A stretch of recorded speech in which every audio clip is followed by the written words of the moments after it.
Chers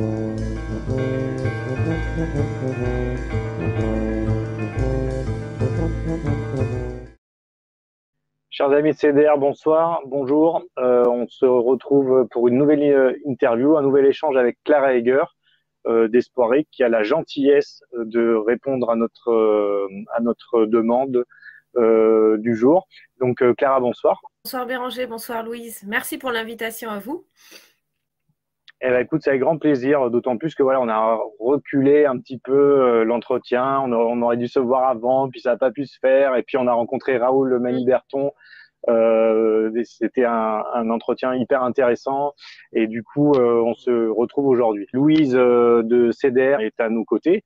Et on va s'entretenir comme ça pendant environ 40 minutes, 40-45 minutes sur ton activité, ce que tu fais en tant que militante, ta candidature évidemment à la présidentielle de l'année prochaine.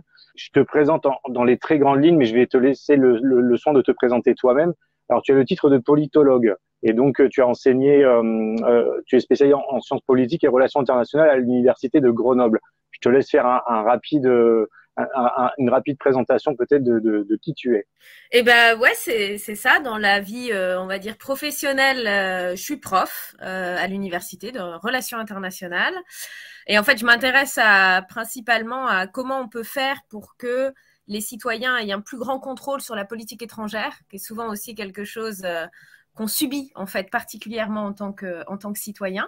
Je travaille aux Pays-Bas à l'université de Groningen en fait dans l'année. Enfin, je vis entre Grenoble et Groningen, et donc ça c'est pour la vie professionnelle. Je suis maman d'une petite fille et je milite pour un collectif qui s'appelle Espoiric. Voilà, dont je suis la porte-parole et donc la candidate à l'élection présidentielle qui arrive. Quelle drôle d'idée de se présenter au présidentiel. On va y revenir, mais en fait, toute la galaxie RIC, alors moi j'appelle ça la galaxie RIC, c'est-à-dire tu viens de mentionner Espoiric, évidemment, qui est très connu dans les milieux des Gilets jaunes. Est-ce que tu peux nous parler un petit peu d'Espoiric et de tous ceux qui gravitent autour du référendum d'initiative citoyenne? Oui, je te rejoins. Effectivement, c'est une drôle d'idée que de se lancer dans une candidature comme celle-là. Enfin, surtout parce que c'est une élection qui est effectivement très verrouillée et très personnalisée. Et bon, je pourrais expliquer pourquoi on l'a fait. Alors, Espoiric, c'est un collectif qui s'est monté, c'est un mouvement citoyen. Hein. On n'est ni un parti politique, ni même une association. En fait, on est un mouvement de citoyens et de collectifs qui s'est monté il y a un an. En fait, c'est marrant, on en parlait, on a monté le projet il y a un an autour de groupes et de militants historiques du RIC en France. Donc, il y avait une figure que je pense peut-être tu connais Béranger et nos auditeurs connaissent aussi, qui s'appelle Yvan Bachot, qui a été parmi un des premiers à porter, à défendre le RIC déjà dans les années 80 en France. Donc, on avait Yvan Bachot, l'association Article 3, Patrice Weigel, qui était à l'origine d'Opération RIC à l'époque. Donc, vraiment aussi un collectif sur ces questions qui visait à mailler le territoire. On avait Léo Giraud aussi, Article 3, RIC France, enfin actif dans différents collectifs. Et puis un ami suisse qui anime une chaîne qui s'appelle Démocratie d'abord, une chaîne YouTube, et qui lutte en fait à la fois pour préserver les droits politiques des Suisses, parce que c'est un combat qui est jamais acquis, hein, donc même en Suisse, y a des menaces sur la souveraineté populaire. Et puis qui s'est beaucoup intéressé à la suite du mouvement des Gilets jaunes à l'actualité française. Donc c'est un peu comme ça que ça a commencé.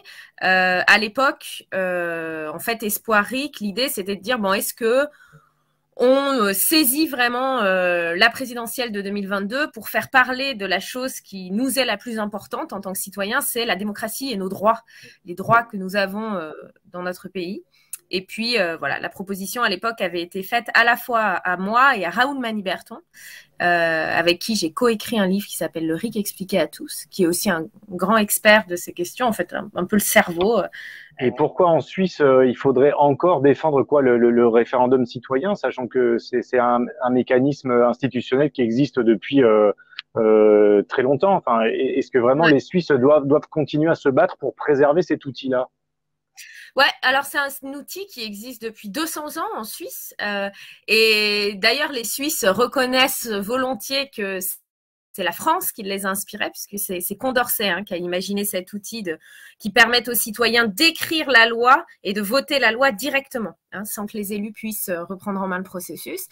Une des menaces qui pèse le plus sur la démocratie directe en Suisse, eh bien en fait, c'est l'Union européenne. C'est-à-dire que la Suisse est quand même, faut le dire, un petit pays en Europe qui est très dépendant aussi des pays de ses voisins européens. Et du coup, il y a des pressions qui s'exercent pour limiter, en tout cas, le pouvoir des Suisses au nom du projet européen. Et donc l'Union européenne, alors si je suis ta logique, l'Union européenne, elle n'aurait pas une tendance naturellement démocrate.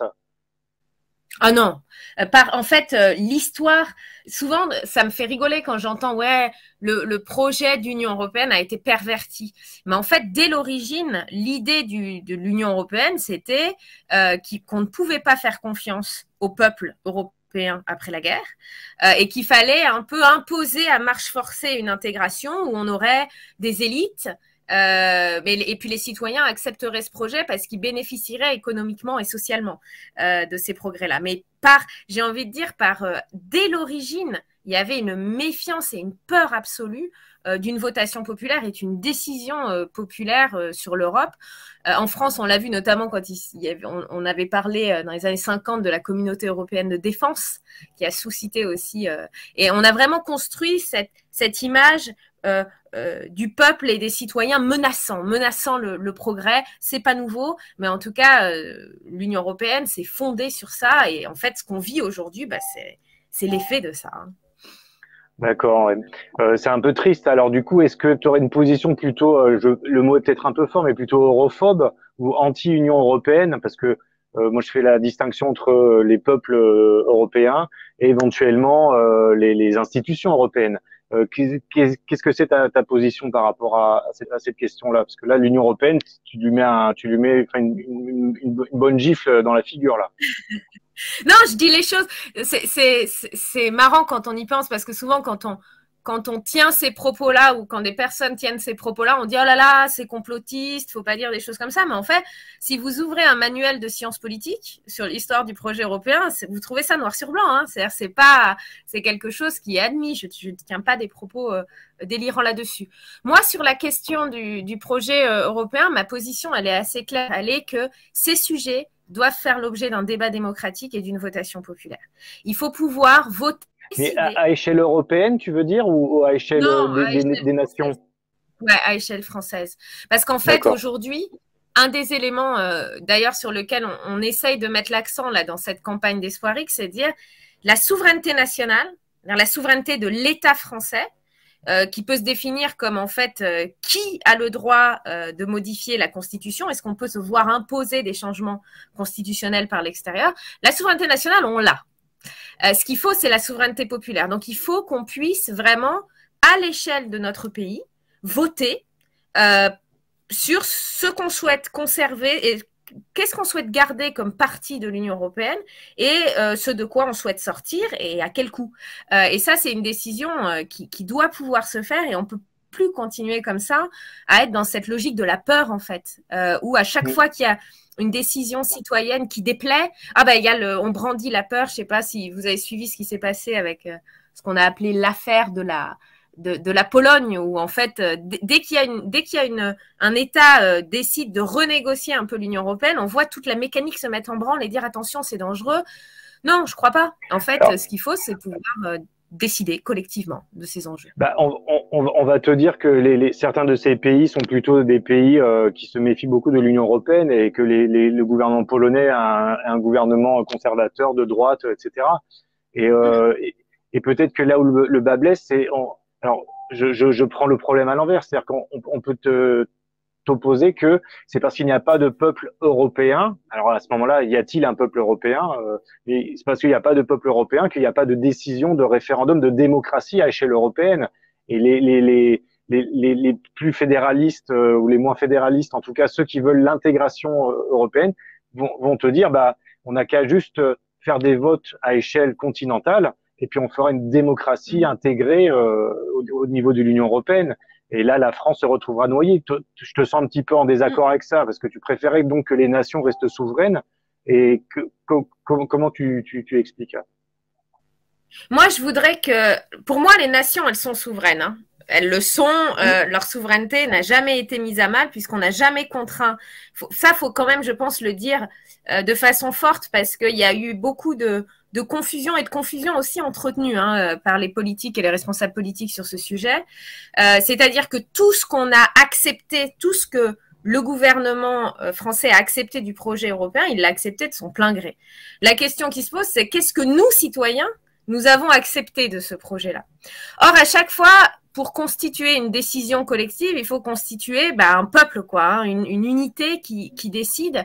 Aujourd'hui, on a, pour moi, alors la voie la plus facile, opérationnelle des demain, c'est de permettre vraiment aux citoyens français, puisqu'on est déjà une entité souveraine nationalement, de voter, donc d'obtenir la souveraineté populaire, de faire que les citoyens puissent se positionner sur le sujet européen. Alors, tu me diras peut-être, mais alors, Frexit, pas Frexit.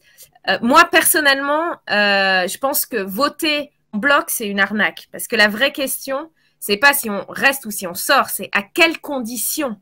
C'est le paquet global. Ça veut dire quoi? Si on sort de quelque chose, eh bien, on sort comment? À quelle échéance? Avec quel coût? Et c'est ça dont il faut décider. Donc l'Union européenne, excuse-moi, l'Union européenne, elle est irrécupérable à ce point-là, au point que, comme l'Angleterre éventuellement, on se pose la question de la sortie de l'Union européenne du point de vue français. Moi, je pense qu'il y a.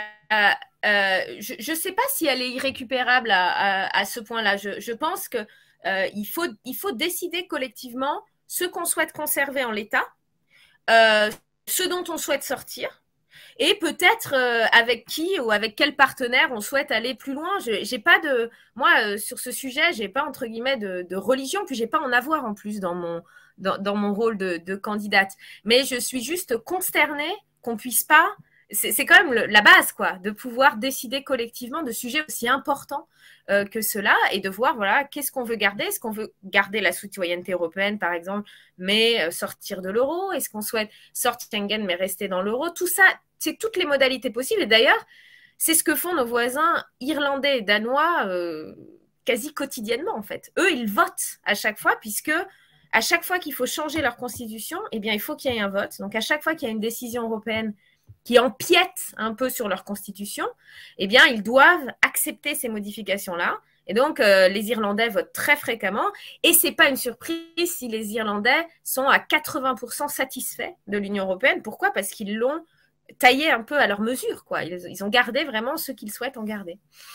Voilà. Et donc, les chambres ne sont pas les seuls, les parlements ne sont pas les seuls à avoir le fin mot de l'histoire. Les peuples votent en Irlande. Très bonne nouvelle et j'espère qu'on y arrivera.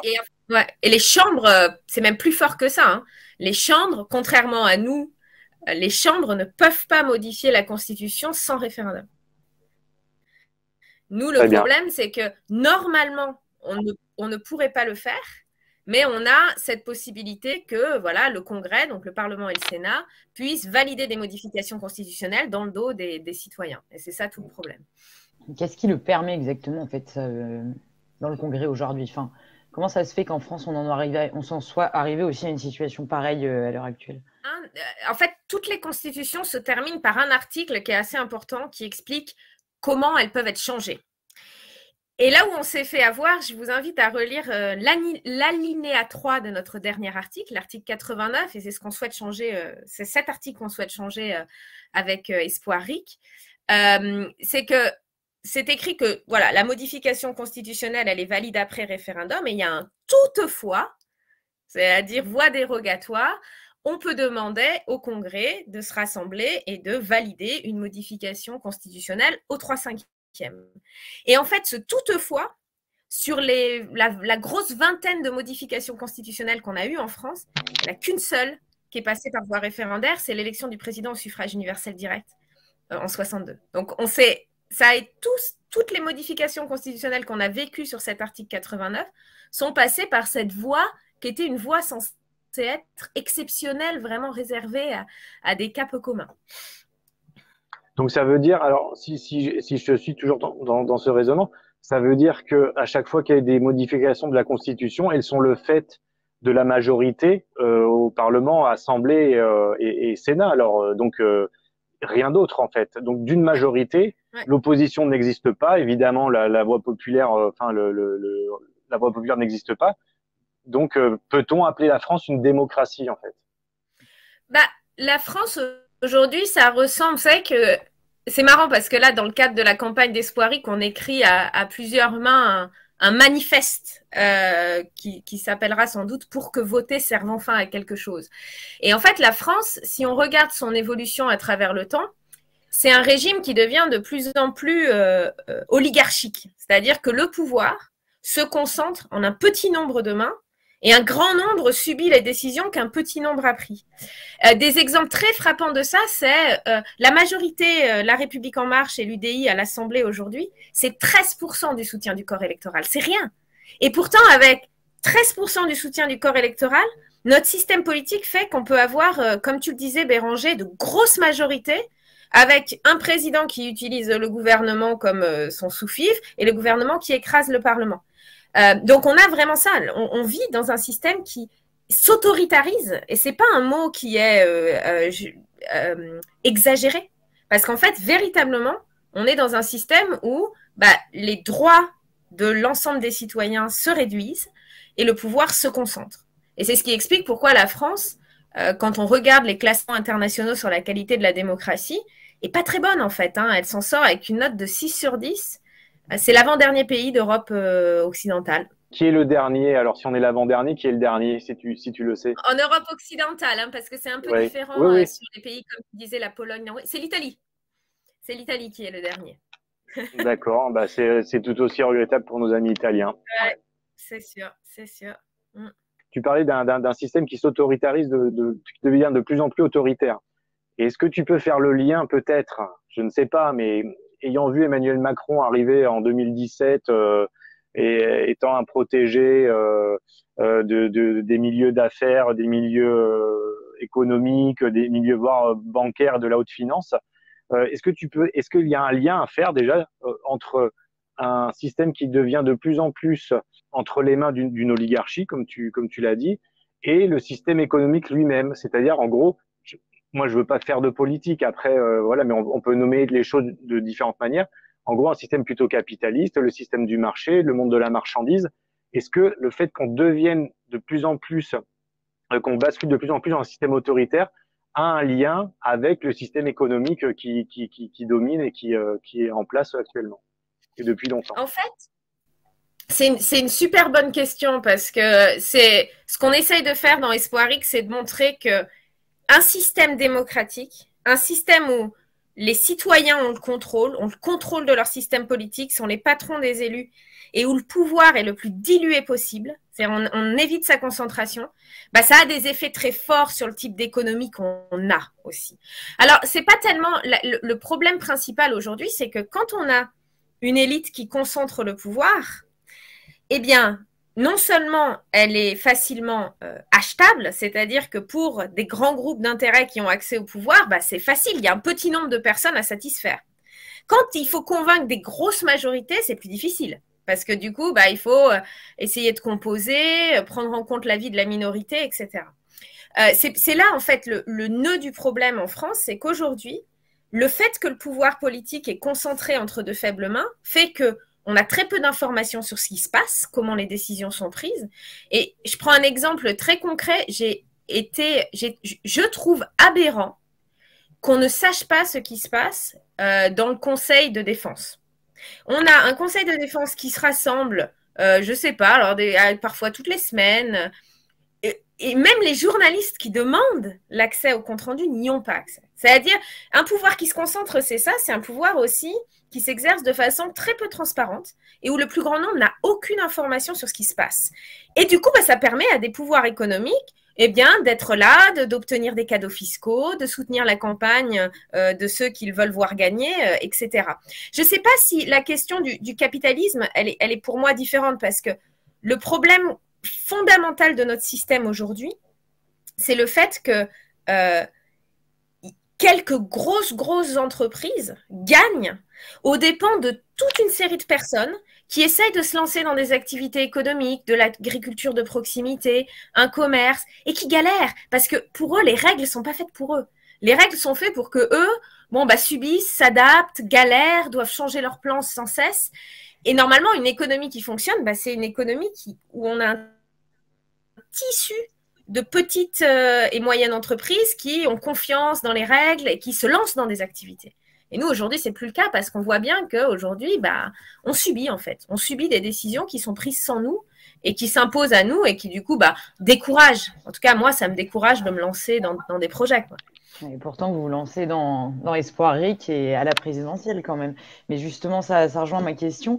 Parce que, peut-être pour aller sur une note plus positive, on en avait déjà parlé dans l'entretien avec Raoul Maniberton, c'est-à-dire de un peu ce lien qu'il y avait eu entre la prise de connaissance d'une partie de la population, d'une partie importante de la population du RIC et le mouvement des Gilets jaunes. Mais comment vous le comprenez, vous, cet élan qui a lieu depuis quelques années, cette demande de RIC depuis la population, alors que de l'autre côté, on a l'impression que justement, tout s'autoritarise plutôt. C'est une réaction. Vous savez, les grands moments dans l'histoire où les peuples ont lutté pour leurs droits, en face, il y a une. C'est-à-dire que vraiment, on sent que, pour moi, quand j'ai vu, je l'ai vécu de façon assez miraculeuse quand le mouvement des Gilets jaunes s'est pas trompé de combat. Et on ne veut pas avoir à chaque fois s'opposer à parce qu'il en passera plein. Ce qu'on veut, c'est décider. En fait, on veut reprendre le contrôle. Et c'est ça le combat prioritaire et sur lequel on veut être vraiment se souder et s'unir. Et Espoir RIC est un peu en continuité de ça, d'une certaine manière. Et moi, ça ne me surprend pas qu'en fait, en face, ça montre vraiment que c'est une excellente idée, parce que dès qu'on parle de RIC et de RIC qui fonctionne, c'est-à-dire d'un RIC constituant, d'un RIC qui permet, et on en parlera peut-être des différents RIC, qui permet vraiment d'inverser ce rapport de force entre les élus et les représentants, et la réponse en face, c'est non. Et on peut vous donner tout ce que vous voulez, sauf ça. Donc ça montre vraiment que là, en tout cas pour moi, il y a quand même une bonne idée, parce que s'il y a une réaction si forte, ça veut bien dire que, et qui contraint aussi, qui me contraint entre guillemets moi, citoyenne non encartée à descendre un peu dans l'arène, c'est parce qu'en fait, aucun parti politique ne souhaite de cette mesure-là. Aucun. Puisqu'ils savent très bien que les élus savent très bien qu'ils perdent et qu'ils perdent beaucoup avec cette mesure-là. Ils doivent accepter d'être sous contrôle permanent. Et donc, personne ne trouve grâce à tes yeux là dans l'arène politique actuelle, c'est-à-dire qu'on voit que certains partis politiques, je les nomme pas pour pas faire de publicité à des partis politiques de gauche ou des partis politiques de droite, ont mis le RIC dans leur programme. Moi, j'aimerais venir avec une bonne nouvelle. Franchement, j'aimerais vous dire, là, on a un parti politique qui a pris un engagement fort sur la question du RIC constituant. Aujourd'hui, en fait, qu'est-ce que ça veut dire défendre le RIC constituant? Peut-être d'abord, il faut s'entendre sur ça. Ça veut dire proposer une réforme qui donne vraiment du pouvoir aux citoyens. C'est-à-dire, il faut qu'on puisse... personnellement, moi, je veux lire le texte. Je veux voir quel est le texte qu'ils veulent mettre en place. S'engager sur un calendrier crédible, puisqu'aujourd'hui, et c'est vraiment l'idée du projet d'Espoir RIC, c'est de dire il n'y a pas de frein technique, juridique à l'instauration du RIC constituant, au fait que les citoyens décident. Les freins, ils sont politiques. Donc nous, on a écrit presque un manuel. On a écrit la réforme qu'on peut mettre en place. On a écrit le calendrier en disant, en fait, un président qui veut donner du pouvoir aux citoyens, il peut le faire dès le lendemain de l'élection. Il n'y a pas besoin d'attendre 6 mois, les législatives. Ça c'est fadaise, et on veut que ce soit la première mesure. Maintenant, comme il y a eu tant de promesses trahies, que les élus s'engagent et une des modalités auxquelles on a pensé, vous me direz si ça vous convainc, c'est que les candidats qui font cette promesse-là s'engagent chez un huissier à perdre tous leurs biens s'ils ne le mettent pas en place. C'est-à-dire vraiment qu'on ait un engagement qui est fort, quoi. Pas un engagement petit caractère en bas d'un programme, j'aime le RIC, j'aime la démocratie, parce que ça, c'est trop facile, en fait. Et ça, c'est ce qu'on entend. Et à chaque fois qu'Espoir RIC, on est là pour dire, pousser, clarifier, la réponse, elle est non. J'aimerais vraiment, moi, venir avec... alors, tous les partis n'ont pas sorti leur programme, mais j'aimerais pouvoir me dire que ça voilà, il y a un parti ou un mouvement qui va le mettre en avant de façon crédible. C'est pas le cas. C'est juste pas le cas, et Et plus ça avance, et moins c'est le cas, puisque les programmes s'écrivent, et souvent, bah, le RIC n'est pas là, ou est là de façon, oui, le RIC, c'est chic, quoi. Voilà. Parce que comme vous le disiez tous les deux, bah, comme il y a une demande citoyenne, les partis disent, ah ouais, super. Mais ça ne mange pas de pain de dire ça, si on ne s'y engage pas fortement. Je crois d'ailleurs que le label RIC fait cette démarche, c'est-à-dire qu'ils observent quel parti dit quoi sur le RIC et ils donnent une note entre guillemets en disant bah là ça sent un peu l'arnaque, là c'est de la récupération politique et du coup on peut se fier uniquement à Espoir RIC. C'est un très bon outil effectivement si vous voulez comparer les promesses des candidats sur cette question. Ben, il y a toute une série de personnes qui travaillent pour évaluer voilà, les dispositifs qui sont mis en œuvre et qui donnent une note, une indication aussi de la qualité des promesses, quoi. Moi, j'avais une petite question. C'est vrai que on parle beaucoup du coup du RIC constituant, mais donc il y en a d'autres. Et dans Espoir RIC, il s'agirait donc dans l'idée du programme des réformes à amener uniquement de celui-là. Ce serait quoi aussi la suite? Qu'est-ce qu'on peut faire d'autre? Parce que c'est une première étape, mais je suppose qu'il y a une suite. Oui. Alors, nous, Espoir RIC, on défend deux choses, en fait, sur cette présidentielle. Et l'idée, c'est pourquoi on défend deux choses pour plusieurs raisons. La première, c'est une élection, et je crois que le mouvement des Gilets jaunes a été très, très intelligent sur ce plan-là. Le problème de la stratégie électorale, c'est que bah, ça peut créer une élite partisane des chefs. Et puis petit à petit, bah, on joue au jeu de la politique partisane, on crée des programmes complets, et puis on prend toute une série d'engagements, puis on devient un parti politique comme un autre, en fait. Et ça, c'est le risque pour un mouvement citoyen. Donc nous, on se centre vraiment sur la question de la démocratie, aussi parce que bah, la présidentielle, ça ne devrait pas être l'endroit où on parle de programme de gouvernement, parce que le président de la République, si vous regardez la Constitution, qui a des choses, elle a beaucoup de choses qui ne fonctionnent pas, notre Constitution, mais elle a des choses aussi intéressantes. Et les pouvoirs du président de la République sont très, très restreints, en fait. C'est les pouvoirs d'arbitrage et de gardien de la Constitution. Et souvent, quand on dit, notamment au sein d'Espoir RIC, on interpelle les candidats là-dessus en disant un président n'est pas censé gouverner, la réponse c'est dire ouais mais alors on ne se présente pas à une élection pour rien faire. Mais attention, être un arbitre, ça ne veut pas dire rien faire. Être un arbitre, ça veut dire être quelqu'un qui agit sous contrôle des citoyens avec le RIC constituant, et j'expliquerai pourquoi on s'est ciblé sur le RIC constituant, pour qu'aucun pouvoir n'empiète un autre. Il faut vraiment le voir comme un lanceur d'alerte ou un arbitre au football. Un arbitre au football, c'est celui qui s'assure que les règles sont respectées. Et que ce n'est pas l'équipe qui a les plus gros biscottos qui tape sur l'autre et qui gagne. Ce qu'on vit aujourd'hui, c'est un système où il n'y a plus d'arbitre.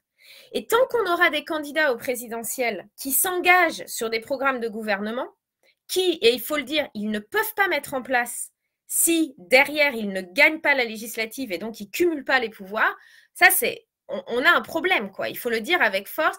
La présidentielle, ce n'est pas l'endroit où on discute de programmes de gouvernement, c'est l'endroit où on parle, bah, ça veut dire quoi la gouvernance démocratique, ça veut dire quoi être un arbitre, c'est quoi la vision qu'on porte pour les droits des citoyens. Tout le reste des programmes de gouvernement, ça relève de l'Assemblée et il faut préserver ce contre-pouvoir-là, mais effectivement, il faut changer aussi la façon dont les élus font de la politique et le RIC.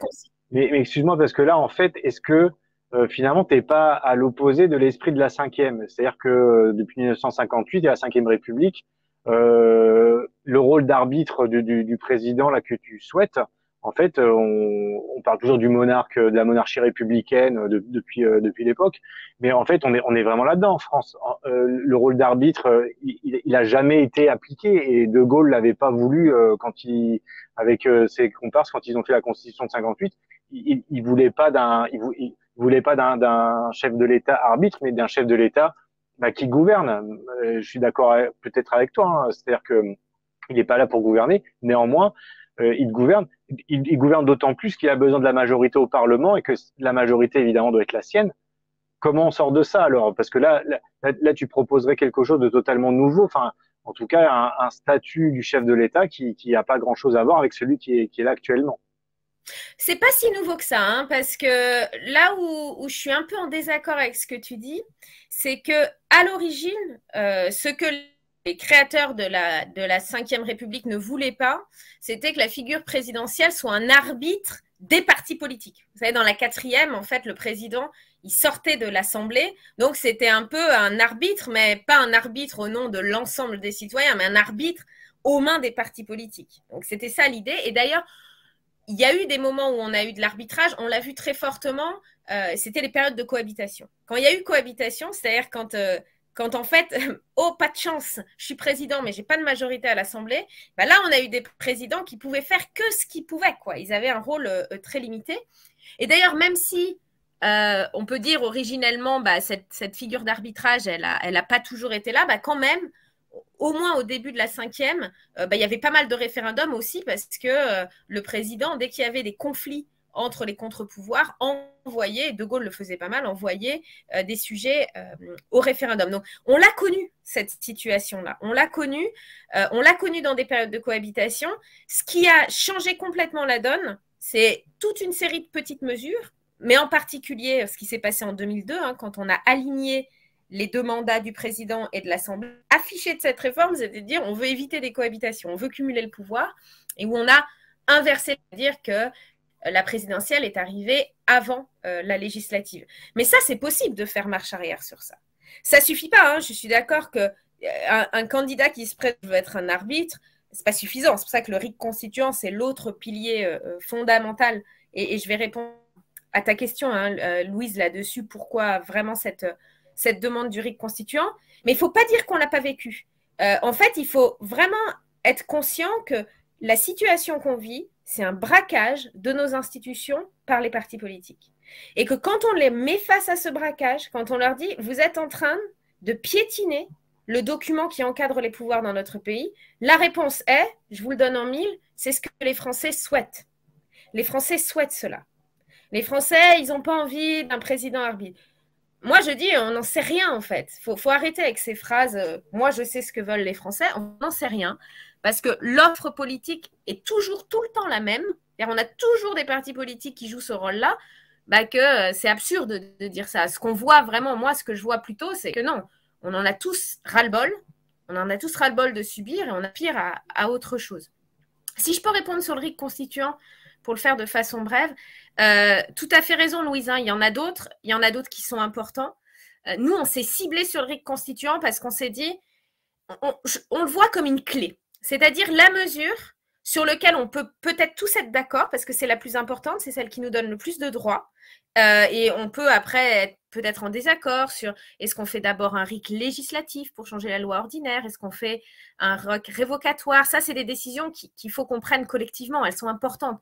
Donc nous on a voulu décider petit groupe du plus petit nombre de choses possibles et choisir la mesure qui d'emblée nous donne le plus de pouvoir en tant que citoyen, aussi parce que avec l'Union européenne, c'est très important d'avoir le RIC constituant parce que c'est ce qui nous protège aussi d'ingérence ou en tout cas du fait que, par exemple, quand on a un RIC législatif sur la loi ordinaire, eh bien, quand on a la fameuse phrase « pas de RIC sans Frexit », en fait, ça porte sur le RIC législatif parce qu'avec l'Union européenne, la loi ordinaire, si une contradiction avec les traités européens, elle s'efface, pas la loi constitutionnelle.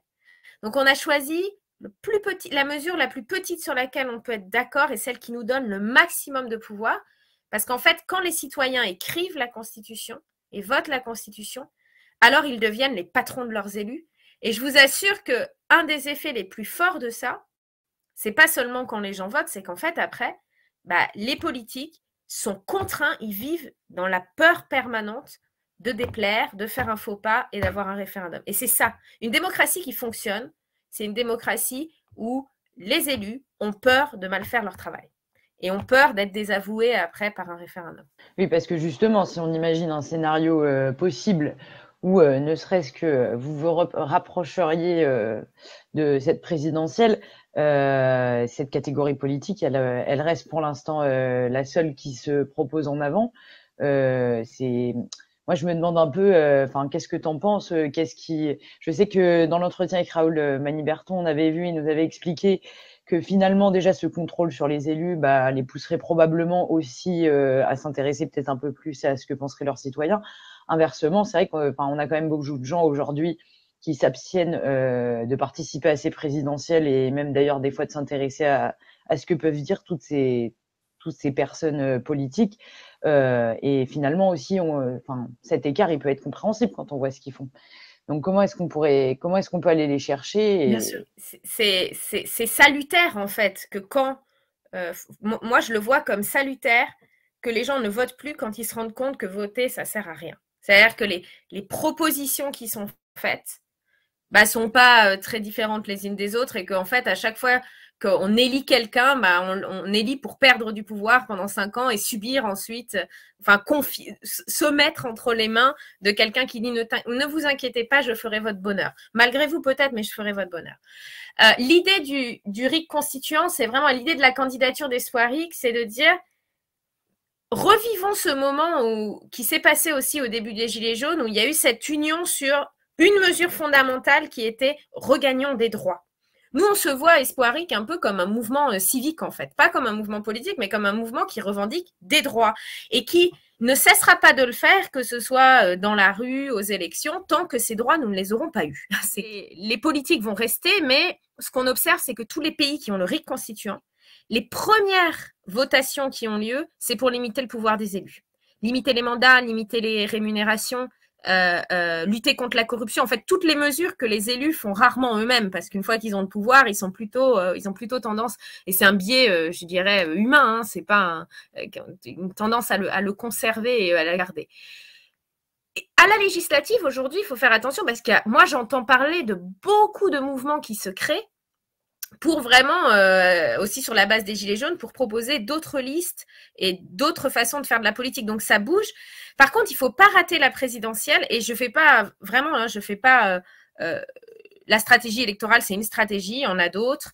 Mais je pense que c'est une stratégie qu'il ne faut pas négliger parce qu'aujourd'hui, le président, c'est celui qui peut changer la Constitution. Je vois plein de mouvements qui disent « je me présenterai à la législative et je serai député constituant ». Ce n'est pas possible parce qu'en fait, pour changer la Constitution via les députés, il faut le soutien du Sénat. Or, le Sénat aujourd'hui, c'est majoritairement républicain. Ils n'ont pas envie de changer la Constitution. Ils n'ont pas envie d'instaurer un RIC constituant. Il ne faut pas rater le coche. La présidentielle, c'est là où on peut accéder, on peut faire pression pour que une des figures politiques qui peut changer la Constitution le plus facilement, le président de la République, le fasse. Et c'est pour ça qu'avec Espoir RIC, on a vraiment écrit ce manuel-là, non seulement parce qu'on s'est lancé là-dedans en voulant être crédible, en disant que si on arrive à avoir les parrainages, c'est dans le cas improbable, on arrive à mettre en place ça, mais surtout pour dire aux candidats de nous dire que c'est pas possible. Si vous souhaitez le mettre en place, c'est possible, ça peut se faire, et c'est vraiment cette stratégie de la pression continue, quoi. La pression de la rue, le mouvement des Gilets jaunes depuis 2018, tous les efforts, tout ce que les collectifs, les mouvements citoyens ont fait depuis 3 ans, tout ça c'est complémentaire ou on voit pas comment dire le peuple prendre le pouvoir uniquement par la rue ou uniquement par les urnes. T'as l'impression, moi j'ai l'impression que tu englobes un peu tout ça dans la même ensemble. Pour moi c'est complémentaire. Pour moi ça fait partie d'une stratégie de pression continue. On veut des droits, on veut des droits, on veut des droits, on veut des droits, on veut des droits, on veut des droits, qui peut passer par plusieurs modalités. Je dis pas que, à aucun moment je dis que la stratégie électorale c'est la meilleure ou même la plus facile. Je dis juste que c'est une stratégie qu'il faut pas négliger. Parce que c'est aussi celle où on tape au porte-monnaie et au privilège des élus. Et c'est d'ailleurs dans les moments d'élection, je ne sais pas si vous le sentez un peu ces derniers temps, mais c'est là on est, j'aime bien dire, puisque Noël arrive, allez, les présidents Père Noël sont arrivés là. C'est vraiment, dites-moi ce que vous voulez, je vous le promets. Donc c'est vraiment un moment où c'est important de faire pression dans ces moments-là aussi, quoi. Et alors, tu as mentionné les signatures. Alors, chez Espoir RIC, vous êtes en mode collecte de signatures depuis un certain temps. Si tu veux nous en dire quelque chose, tu as le droit. Si tu préfères regarder une certaine discrétion, concernant le nombre de signatures que vous avez en promesse ou obtenues. Enfin voilà, je te laisse la parole sur ce sujet. Alors, je ne veux surtout pas rester discrète là-dessus parce que je considère qu'un des intérêts d'être un mouvement citoyen en campagne, c'est d'informer sur ce qui se passe quand on fait campagne. Donc, pour moi, c'est important qu'on puisse le dire et dire ce qui se passe. Donc, nous, aujourd'hui, effectivement, vous savez, depuis la dernière présidentielle, depuis 2017, les parrainages sont publics. Donc, il y a différentes réactions. Je dirais, les maires de plutôt grosses communes, au-dessus du millier d'habitants, ont peur de perdre des subventions. Il y a des menaces aussi qui s'effectuent pour dire attention. Vous savez, maintenant, avec les grandes communautés de communes, souvent, la figure politique importante, c'est le député du coin, et qui est dans un parti et qui fait pression sur des élus de plus grandes villes pour dire attention, si tu veux des subventions, si tu veux être bien vu dans la communauté de communes, il faut que tu parraines bien. Mais il y a tout un vivier de maires qui sont des maires qui ont déjà tout perdu. C'est-à-dire des maires qui sont dans des petites communes, sont en train de vivre la désertification des services publics, le fait qu'ils sont entre le marteau et l'enclume, qu'ils sont devenus des exécutants, même plus des élus, ils sont considérés comme vous exécutez ce que dit la communauté de communes, ce que dit la préfecture. Et il y a un certain nombre de maires résistants et vraiment c'est ceux-là qu'on essaye d'attirer en leur rappelant aussi un petit peu leur devoir parce que en fait, en 2017, seulement 28% des maires ont parrainé.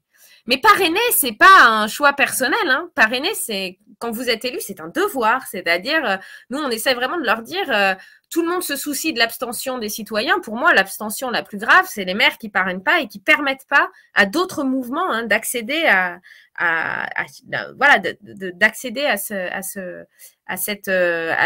à la possibilité de candidater, quoi. Et ça, c'est quelque chose d'important. Nous, on fonctionne de façon très décentralisée, très par le bas. On a des équipes dans chaque département. L'équipe parrainage d'Espoir X, c'est plus d'une centaine de personnes. Donc, c'est beaucoup. Personnes absolument géniales, mobilisées, qui appellent, qui relancent. Et aujourd'hui, je dirais, on a bon, c'est pas encore le moment de la collecte des parrainages en tant que tel. C'est le moment où on a des promesses. Donc, vous savez, les promesses que ça vaut, ça engage que ceux qui les croient. Certains maires nous disent non, c'est sûr, c'est vous. On attendait un mouvement comme le vôtre depuis très longtemps. D'autres disent oui, ça m'intéresse beaucoup. Après, je vais voir qui se candidate. Mais environ, on a un vivier de 180 maires aujourd'hui. Donc, sincèrement, moi, je le dis en toute honnêteté, quand Espoir X est monté, je me suis dit, oulala, ça va être très, très compliqué là. On se lance dans quelque chose qui est verrouillé, qui est difficile. Et je dois dire que j'ai été, je dis pas que c'est facile. Les chances d'y arriver sont très faibles. Par contre, s'il y a des personnes là qui nous écoutent et qui disent, tiens, j'hésite à m'engager, c'est maintenant parce que vraiment, moi, j'ai été surprise aussi de l'écho qu'on a eu, l'écho parmi les citoyens, de gens qui ont rejoint Espoir X, mais aussi de maires qui en ont ras-le-bol et qui disent, voilà, moi, j'attendais un projet comme ça. C'était ça, vraiment ce que je voulais, c'était ça. Donc voilà, ça pour le coup, tout ça, c'est pas perdu aussi pour l'avenir des revendications vraiment démocrates en France, quoi. La démocratie, c'est le fait que les citoyens sont les donneurs d'ordre de leurs élus, sont au-dessus de leurs élus. Il n'y a pas 10 000 façons d'obtenir cela. En fait, il y a une mesure qui existe aujourd'hui. Alors, si d'autres ont d'autres mesures qui me la disent, mais j'ai quand même tourné dans pas mal de milieux et fait pas mal de recherches, c'est le RIC constituant. Tout le reste, c'est intéressant, mais c'est des mesures qui sont secondaires au fait de reprendre des droits et de contrôler vraiment les élus. Donc moi, ce qui me fait de la peine, c'est, tu sais, de choses, honnêtement, enfin de la peine, c'est un peu fort, mais nous, on est en contact avec les autres mouvements citoyens aussi qui défendent la démocratie. En fait, ce qui me révolte assez et m'agace assez, c'est d'entendre des candidats dire « Oui, bien sûr, je suis pour la démocratie », mais défendre tout sauf le RIC constituant. Et ça, à un moment donné, on peut ne pas vouloir soutenir Espoir RIC, on peut ne pas vouloir s'engager là-dedans, mais ce qu'on peut faire à titre individuel, c'est quand même interpeller ces candidats-là et dire « Mais arrêtez !» C'est absurde de dire ça. Pourquoi vous ne défendez pas le RIC constituant? Et dans le même temps, ce qui est très important, c'est que pour que le RIC constituant fonctionne, pour que les citoyens aient du pouvoir, il faut unir les citoyens avec une mesure comme le RIC constituant et diviser un maximum le pouvoir qu'ont les élites dans ce pays. Donc, il faut sortir de cette figure du président qui promet tout et sortir de l'envie de croire que notre vie va changer quand quelqu'un dans un débat nous dit « mais oui, je vous le promets que je ferai ça ». Parce que ça, c'est une façon de faire de la politique qui est passée. Il faut changer de référentiel. Il faut croire quelqu'un qui se donne les moyens d'être contrôlé et qui comprend un petit peu au moins le poste à laquelle il se présente. Enfin, on a tous passé des entretiens d'embauche, je suis désolée, une candidature, c'est aussi une forme d'entretien d'embauche.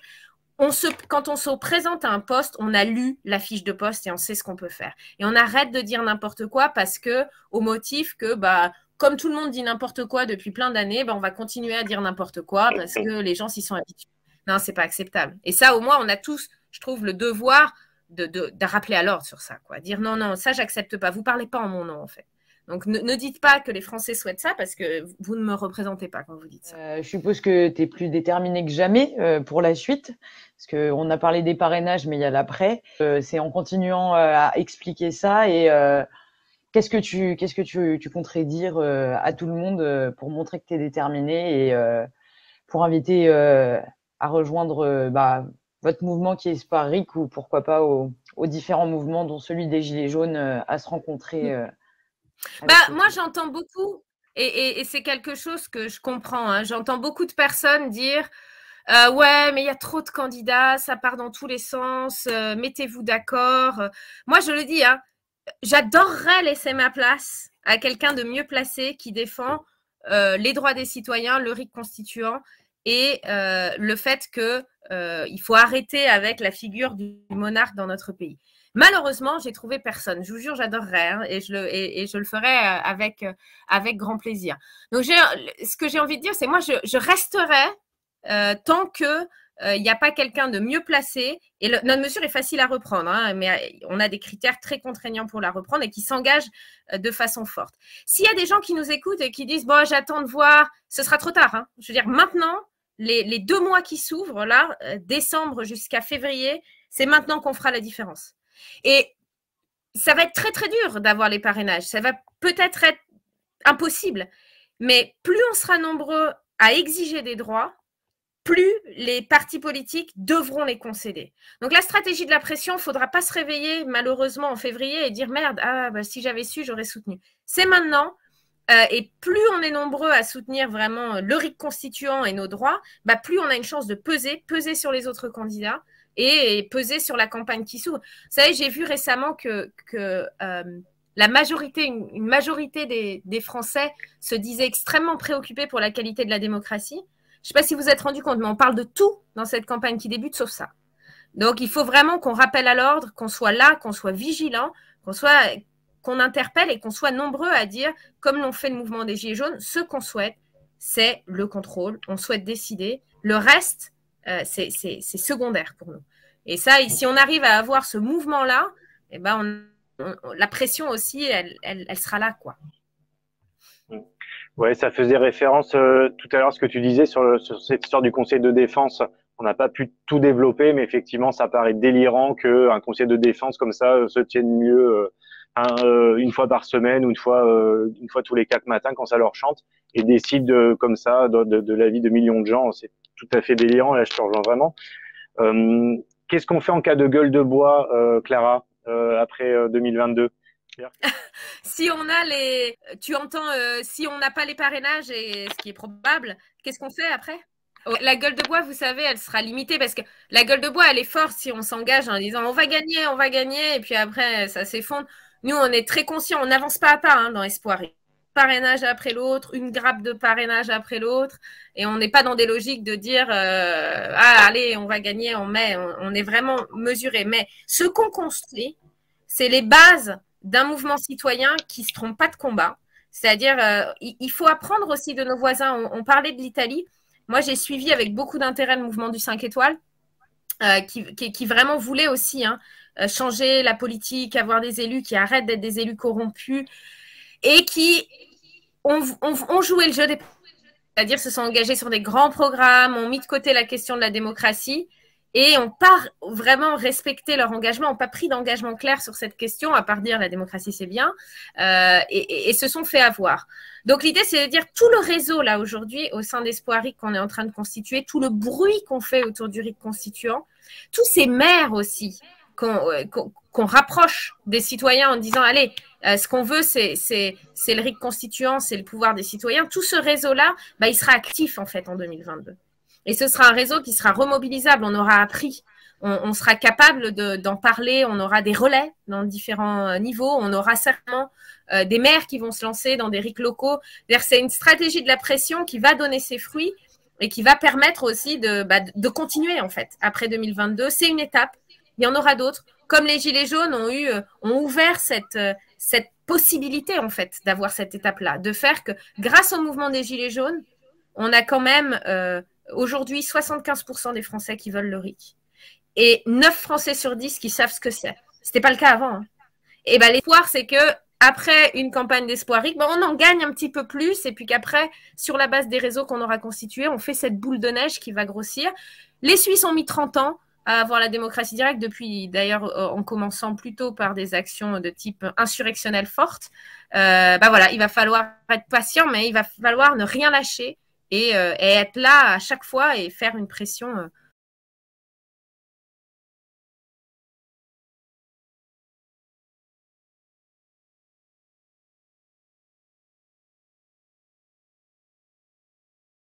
Yes. Voilà. Eh bien, écoute, Clara, on te remercie beaucoup de ta venue et de ta participation ce soir avec nous.